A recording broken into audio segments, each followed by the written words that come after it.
ఎవరో వాళ్ళ ఫ్రెండ్‌నో, ఎవరినో ఒక సలహా అడుగుతా. ఇట్లా తీసుకోవాలి అని అనుకుంటున్నాను. నీ ఒపీనియన్ ఏందని? ఇప్పుడు ఇతనికి డిజైర్ ఉంటుంది తీసుకోవాలని. ఆయనకి డిజైర్ ఉండదు, నాలెడ్జ్ ఉండదు, రీసెర్చ్ ఉండదు. He doesn't know anything.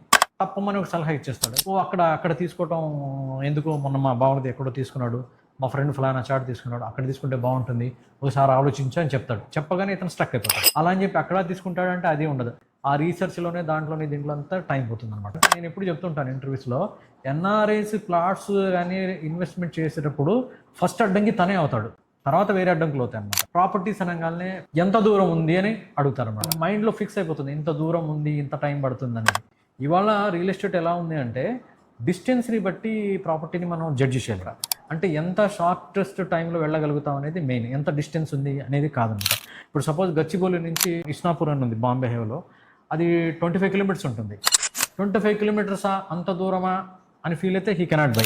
But time distance 25 మినిట్స్లో మనం ఔటర్ రింగ్ రోడ్ నుంచి థర్డ్ ఎగ్జిట్ నుంచి వెళ్ళిపోతాం అనేది కనుక మైండ్లో వస్తే, అంటే అది ప్రాక్టికల్గా కనుక అది కనుక తీసుకుంటే, then it will be easier for him.